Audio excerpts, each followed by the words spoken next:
What's up, everyone? Christopher Walker back here again with my co-host on the Thermo podcast, Research Gaucho. How's Jayton it going? Miller. How you doing? I see you're all oomzooed up today. I am, yeah. I got a fresh order in this morning. Nice. Yeah. Yeah. And then Brenton's wearing the old school owl, or what are we calling that owl? Real Francis. Yeah, you could show. Yeah, the real Francis. Yeah. So Brenton's on the video now. If you're watching this on YouTube, we got some cool oomzoo swag for those people that like swag and like high quality stuff. Definitely. A lot of it's made by Champion. So Jayton's rocking it right now. Yeah. I'm actually wearing a Duke Champion hoodie. Anyway, so today we're going to be talking about morning rituals or morning habits, and just, I mean, we could even get into other habits throughout the day, but like the Thermo morning. So what is your Thermo morning looking like right now? Currently, it is not as structured as it used to be. Mainly my well, I guess I kind of clump things into two different areas, right? So there's like at home and then at the office. And both you and I get to the office like pretty damn early every day. Yeah. So probably at least 3/4 to 5/8 of my morning routine happens at the office. But yeah, it's mainly just waking up, brushing my teeth, putting in contacts or something, and then putting on some clothes and getting in the car. That's pretty much my at-home morning routine. Previously, though, I used to like do certain meditation. Like I would have more of a structured morning with at home. I would do like a breathing exercise or meditation exercise, and then even read a book for a certain period of time. And I found that reading in the morning is actually pretty awesome because you're kind of like really paying attention to what you're reading and absorbing that material. Now I read more at night, and any breathing exercise I'll do it in the evening because I don't know, I'm just like stoked to get into work every day. So I just like get up and I just want to get in my car and go to work. Yeah. So that's pretty much it. And then I get here and now that we have our new Miracle Morning in, take a couple Miracle Mornings, 2 of those guys, and then drink a bunch of coffee and get going on. I just like have like certain business metric spreadsheets that I check every morning, like dashboards and stuff. Just got to see what the numbers are, what we can do, look at the calendar for the day, listen to music. We're always rocking out with something in the office. The Mutoid Man has been pretty good in the mornings. Yeah, Mutoid Man will wake you up. Yeah. It's for those people that don't know Mutoid Man, it's kind of like this. It's a 3-person band, and it's like heavy metal punk. And they're good. Yeah. They're really good. They're pretty good. Yeah. So we just generally will put on in the early mornings here at the office. We'll put on like some very loud, fast, heavy metal, and wakes you right up. It's like Mutoid Man, Gojira, Mastodon. You had some Marilyn Manson on the other day. Yeah, Marilyn Manson's pretty good. Yeah, he's getting me going. Or every once in a while, I'll listen to some Ween in the morning. Zach doesn't really like that in the mornings whenever he walks in, but yeah, I'm not a huge fan of Ween. I like them a little bit. It's kind of weird. It is weird. Yeah, it almost sounds like a kid's. It's like a kid's cartoon music or something. I don't know. They have a lot of like helium sounds. Yeah, so. Yeah. They're experimentally. They have experimental sounds. Yeah. Yeah, definitely. Yeah, that's pretty much my morning routine, and then I just like work all day, and then go home at the end of the day. So nice. That's my simple life. Heck yeah. You work out anywhere in there? When I get home. Yeah. A couple times a week. Yep. Okay. But I was working out in the morning for a while, which was kind of awesome, but it's a little easier to do in the afternoon. Plus my lifts are always better in the afternoon. Yeah. Because you're awake. Definitely. And circadian rhythm wise, like it's a lot better to train at that time.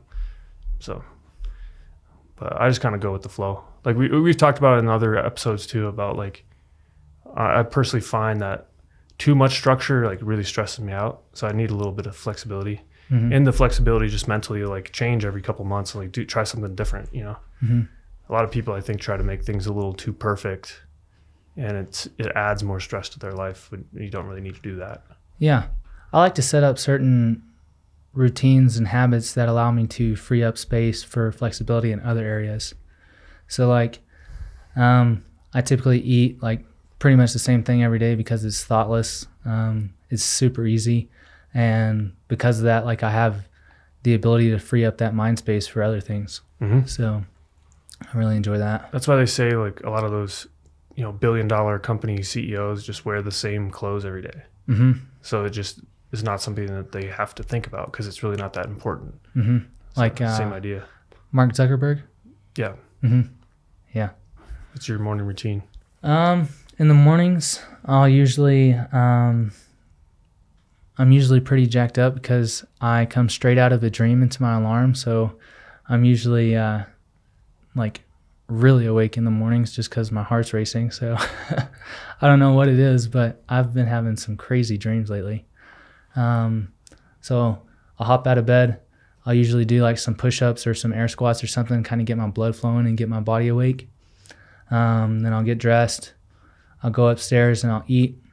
And then I'll go back downstairs and then grab my stuff, leave, come up to the office. Usually whenever I get to the office, nobody's here. So I'll turn on the lights, take all the supplements that I can. And then I really like the vibration platform in the mornings. Yeah, I do like using that thing. Yeah. Even intermittently throughout the day if I'm like, need a little reset button type of thing. Mm-hmm. Yeah. Yeah. So I'll do that for a couple minutes while I'm checking my phone, and then I'll make some coffee. And then I usually just dive into the biggest thing that's on my plate for the day. I like to get that done first thing. And then from there, like I can just get the other things done that are on my task list. Yeah, that's Mm-hmm. a good way to go. What's that called? It's like eat the frog or something. I have no idea. There's some saying about that, like eating the biggest frog, or I don't know. Just get the biggest thing out of the way right away. So your day, no matter what's a success. What does your evening routine look like? Right now it's mainly just like I'll get home, eat a big Thermo bowl, in front of like watching The Office or something. Mm-hmm. Which is kind of The Office and SpongeBob are like my main background music. Like I just turn them on. It's like kind of this nostalgic, comforting thing, and just have low volume, just like on all the time. But then I'll eat. Try to take like an hour to not work, and then lately I've been just diving back into work, like building out all these new website funnels. Mm-hmm. Some nights it's been bad because I stayed up like way too late, Mm-hmm. and then I kind of pay for it the next couple days. Last week there was a night where I stayed up till like 2:30 trying to do that Ajax thing on the site, and then didn't end up fixing it at all. So it was a huge waste of time. Mm-hmm. Other than I kind of learned some interesting stuff, which was good. And then the night after that, I did a total stupid move. And I got into the rabbit hole on YouTube of tiny houses and shipping container houses. And I literally like from like 7:30 or 8 p.m. till like 12:30, and I didn't even realize how much time I was spending on this. I was like just watching YouTube videos about shipping container houses. And then I realized what time. I was like, oh shit, because I'd stayed up so late the night before. But then the next couple nights after that, I like slept a lot, like 12 hours a night. So are you convinced on the tiny house thing? Not really. I mean, it's interesting from one side of things. Like living without a mortgage would be pretty damn cool, Mm-hmm. or paying rent. That would be awesome. However, living in a shed would not be so awesome. Mm. And because that's basically what it is, like this tiny little condensed thing.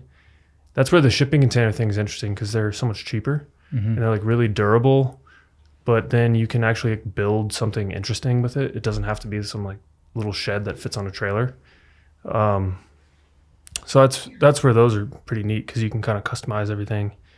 There's some really cool companies out there that I found that night that like all these different, out of the UK or like Australia or wherever, these cool companies that are doing all sorts of interesting technology for housing, for like more sustainable, off the grid, cool housing that's like you can literally order it online and they'll like ship it to your lot.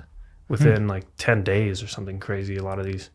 And there was one that was really cool. It had this like lever technology that was proprietary to them, where it comes in, it's about the size of a shipping container, so they can stick it on the back of a semi truck, and then they drive it up to your lot and like pop it down on the lot, and it sits up on a couple stilts type of things. And then you push a button and it unfolds this entire 3-bedroom house out of the shipping container thing with all this lever technology. Dang. So you can basically like have a house and it literally builds itself. And then when you want to move, you just push the button and it folds back up. Nice. I was like, that's sick. You stick it back on the truck. Yeah, so those things are cool. I wouldn't want to live in a tiny house per se, but I would like to like explore alternate housing options, because I think the housing markets are just like totally overblown and so dumb. Like and a lot of it's just depending on location of where you live in the country. Not building materials at all. Yeah. Like building material, you can look in like middle of bumfuck Kansas and you can buy a mansion for like $500K. But if you look in Boulder, $500K won't get you really anything. It'll get you a closet. Yeah. Yeah. Maybe. Yeah. It's just interesting. But then the other challenge being like, where are you going to put this house? You have to have a lot, and then you got to go look at. So I was looking at all these mountain lots, which are like beautiful in Boulder. The mountain lots are amazing, but half of them are like burned down because there was some fire a couple years ago. So they're trying to get rid of those lots at a better price. But then the law here is that you have to pay for the lot in cash. Oh, really? Yeah. Dang. So I'm like, oh, that makes it interesting. So yeah, that was my rabbit hole last week. Okay. My one night routine. Okay. Learned a lot about alternate housing. Interesting. Have you seen that documentary, Wild Wild Country? No. So it's the Is one. that like a cult or something? Yeah, it's whenever I think it was like up in Oregon, they shipped like an entire city into this area in like 2 days. Wow. I wonder if they would have been more successful if they would have had that working for them. Yeah, if they would have had some transportable housing. Yeah. All right, guys, our time's up. They're on to us. Let's go somewhere else. Call the trucks. But no, that's a crazy documentary. Oh, check it out. I was watching The Witcher last night. Oh, I finished that. Yeah? Yeah. I have 2 episodes left. Okay. Nice. What do you think? It makes sense in the last episode. It's a bunch of timelines, right? Yeah. And it's like, but like they're like interwoven, so you can't really tell. Yeah. Yeah. It makes sense in the last episode though. Okay. I think it's all right. I don't think it's the best show, but no, yeah, I agree with that. The writing's not very good. I mean, there's a lot of like cool concepts in it, but a lot of it's kind of cheesy. I'm not a screenwriter by any means, but like some of the lines just don't need to be said. I'm like, yeah, okay, that's just not good writing. I think they what was it? They dropped the F-bomb more times in that show than like most of them that they have on Netflix or something like that. I read something. Yeah, I don't mind that so much. I think it's kind of awesome. Yeah. He's like walking around in medieval whatever time period, you know, and then there's some like, remember that when they're in that crypt with the crazy chick who was like some monster chick under the castle or whatever. Yes. And then she breaks the chain. He's like, fuck. It's like, yeah, all right. But this is also doubling as our entertainment critic episode. Yeah. Where we're gonna roast all these shows that are on Netflix right now. Because that's involved in our nightly routines. Yeah. I don't know. My evening routine usually consists of, so I'll go home, I'll go to the gym, I'll come back, and then I'll eat. And while I'm eating, I've been watching the Jordan Peterson lectures over like his biblical series. And so I found that really interesting. He has a lot of really interesting insights into that, kind of really in-depth perspective. Like you can tell that he's really thought about it for a really long time. And then after that, I'll usually get into bed and then I'll start reading. So I have like 5 different books right now that I'm kind of chipping away at slowly. And then after that, I'll usually just go to sleep. That's about the end of it. Oh, I'll write for a little bit and then I'll go to sleep. But that's usually my evening routine. The simple life. Definitely. I like a simplicity in my daily routine. Mm-hmm. Because again, it helps you like focus on stuff that matters and not like all this other nonsense. Yeah. I noticed that like the more simple I can get my day to day, the more complex thought processes that I can like take on, and the more like abstraction I can think about. So It's a bandwidth issue. mm-hmm. What other kind of habits do you find that are beneficial? Walking. Mm-hmm. Definitely. It's kind of in the culture here at the office too. Like a couple times a day, go hit a walk. Mm-hmm. Get around Boulder. We're in a good location in Boulder, so we can kind of walk down Pearl Street. Can walk over near the mountain, the canyon, anything. So getting those steps in every day is really helpful. I find that I sleep way better. I just feel better if I get at least like a 5-mile walking day every day, 10K steps. And I sleep really good if I have a 20,000 steps. Really? Yeah. Interesting. No, I find that reading is a really good habit to get into. Yeah, absolutely. For the people who are kind of against it, I think that it's a really valuable skill to develop for sure. Who's against reading? Like, I don't know. I know a lot of people who don't like to read. They just do they have a reason? They just don't like it, so they just don't do it. Mm-hmm. And like, I even have people who don't listen to podcasts. Like, they won't do audiobooks, and I'm just sitting there trying to, like, I don't even understand how you can not want information. Like, it doesn't click with me for some reason. Yep. Yeah, me too. I like learning. I do too. I think learning is like the ultimate reward in life, knowing more. Yeah. And knowing less subsequently. Mm-hmm. The more you know, the less you know. But that's why it's like so interesting, because you can keep diving down new rabbit holes. There's never a point where you think that you know everything. Mm-hmm. So it's always fun to explore new books. Mm-hmm. I have like a binge buying book habit on Amazon. Yeah. My list is pretty big too right now. Yeah. But I tell myself that I gotta wait to start any more books until I at least have 2 done that I'm working on right now. I just bought Anthony Bourdain, a couple of his books. Oh, really? Yeah, Kitchen Confidential, and then Nasty Bits. Okay. Yeah. Nice. No, the shelf by my bed is only so big. So like, I tell myself until I free up space on here, then I don't need to get any more books. Yeah, I'm pretty much full on my bookshelves. Mm-hmm. I'm just going to start stacking them.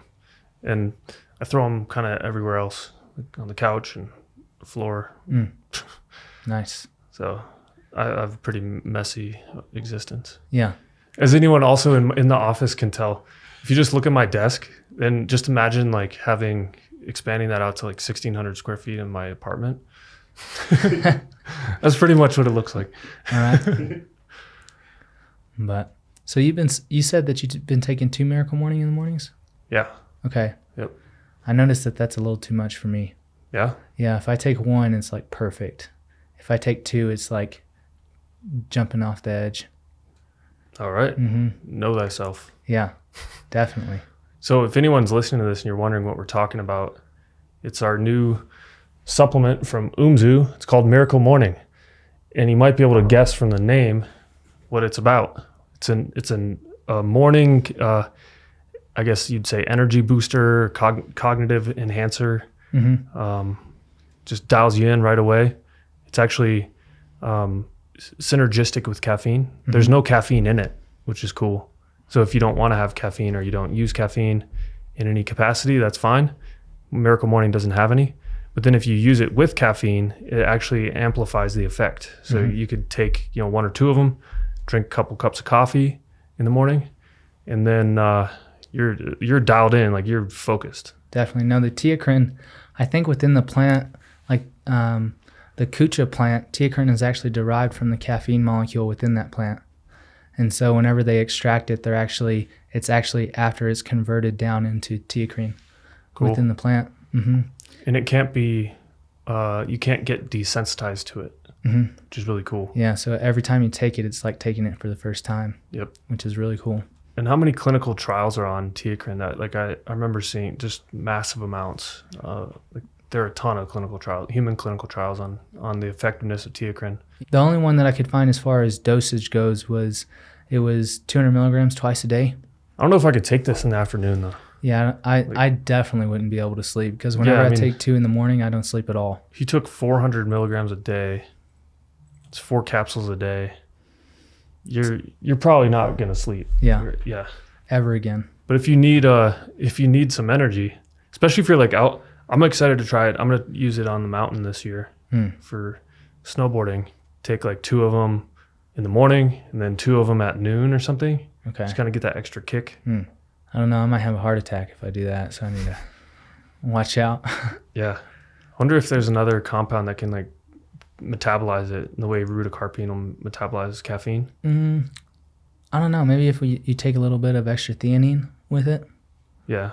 I think that might take a little bit of the edge off and kind of dial it back in. But maybe tequila. That might help too. That might loosen you up on the board too. Oh yeah, I do that. That's part of my, not every time, but sometimes I'll do a morning routine of a Thermo or 2 before I go out snowboarding. Because I find that I'm like way better when I'm a little loose like that. Mm-hmm. I had a whiskey on the rocks last Saturday before we started the day, and I don't know what it was. It just threw my day off, so I don't know if I'm going to do it anymore. I don't know if I would, whiskeys though, like whiskeys are like downers. Yeah, I guess that's true. I get really tired if I have a whiskey. Yeah. Like it's like, especially those like a good coffee whiskey is really good, but like only in the evening. I would never try it like anywhere in the day. Yeah. Maybe I just need to experiment a little bit more. Thermo dude. Or some little potato vodka, something like that. You take Redwood before you go out on the mountain too? Yeah, Redwood's great, especially at altitude like that.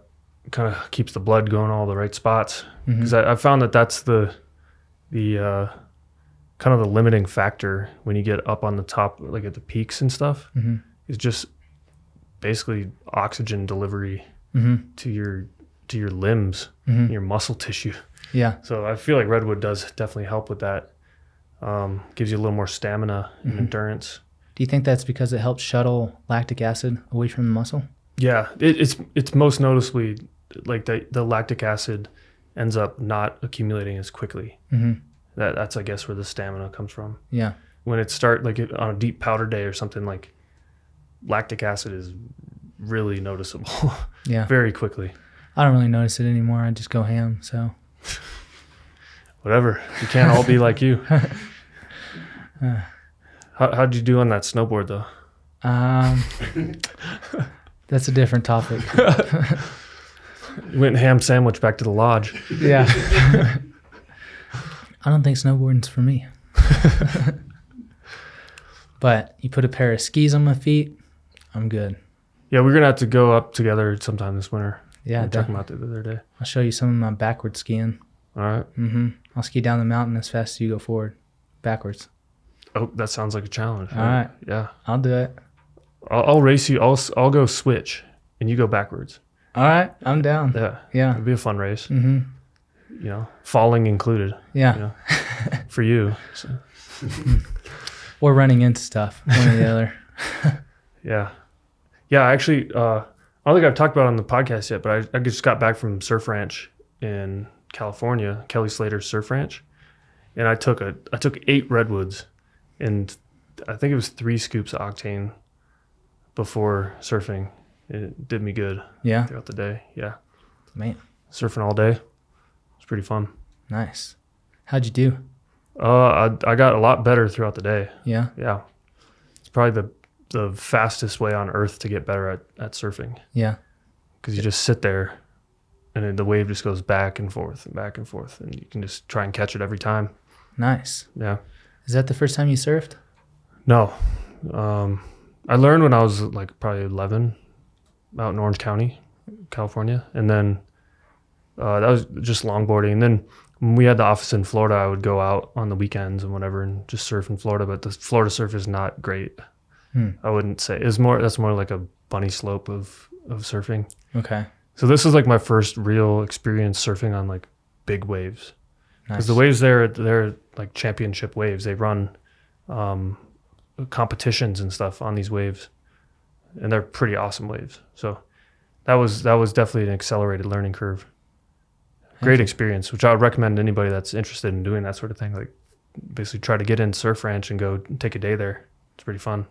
What do you think about people? Like, what if someone had a bad sleep? What would be a good morning routine? I would say getting up and moving is probably a really good idea. Just like moving quickly in some form or fashion. Kind of get the blood flowing a little bit. Get that grogginess out of you. Yeah, I don't know. That's a really good question. What do you do whenever you don't get good sleep? One thing I definitely do is that say I had a workout that I was going to do that morning, I just push it off till the afternoon at least. I don't feel like, other than just the habit of like getting to the gym and going through the motions, that's really all it ends up being. So if that's your goal, just like go through the motions at the gym and be active at that time every day, and maybe that's the only time you could do it, then I would still recommend doing it. But kind of in my mind, I have more flexibility about when I can go to the gym, whether it's at the beginning or the end of the day. So if I have a bad sleep, then I'll typically just make sure I do it at the end of the day instead of the beginning, because I don't know, my lifts are never good. If I don't get enough sleep, I'm just always like kind of dragging ass in the gym. So I'd rather like have the day to kind of wake up, maybe grab a nap if I can, and then hit the gym later. Okay.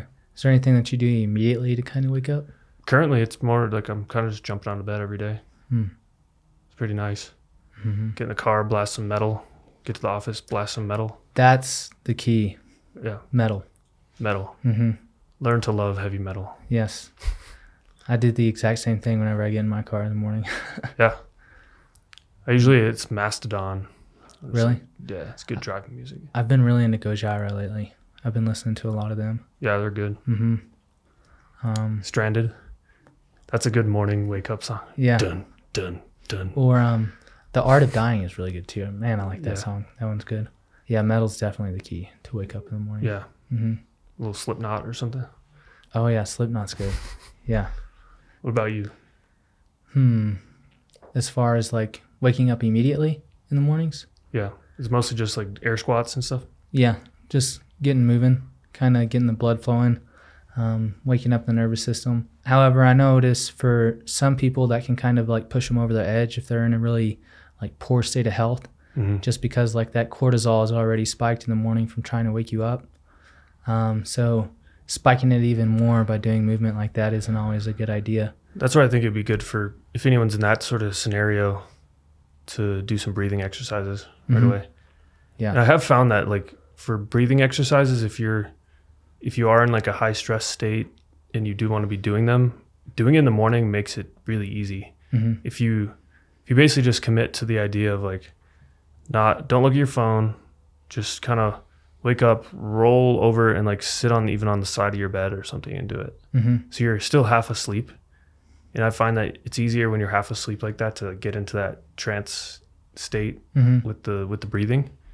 And then you end up having a lot of energy all day. Like you feel good.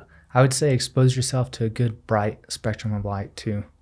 Like that'll definitely wake you up, especially if like you're going to work before the sun's up in the morning. Definitely exposing yourself to some form of like, I don't know. I have like a 300 watt ambient light in my room.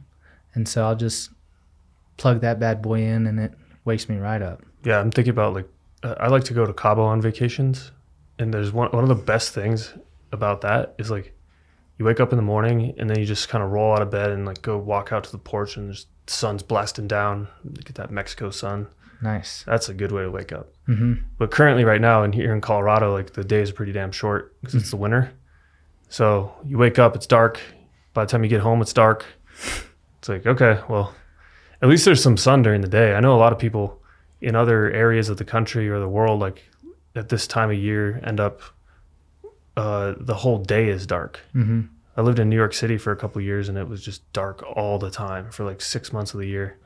Windy, cold, rainy, snowy, not cool, noisy. Man. Yeah. But yeah, getting out in the middle of the day is nice too for getting some sun here. So what are the biggest takeaway items that the listeners can use? So I would say takeaways are simplicity. I think it's really important. Just don't set a huge expectation for yourself on like morning routines or whatever. Do what you want to do and make sure it's a positive routine. But it might be just as much as like one thing that you do every day.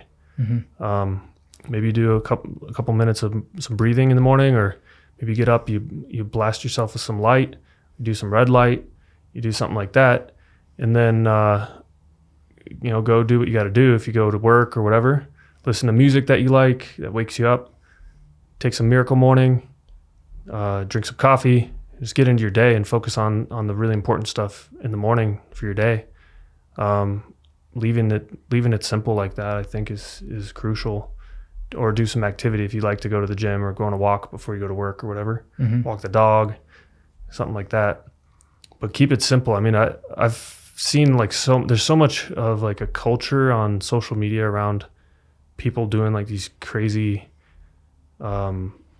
military things, like wake up at 4:30 and do this huge routine and yada yada before you do anything else.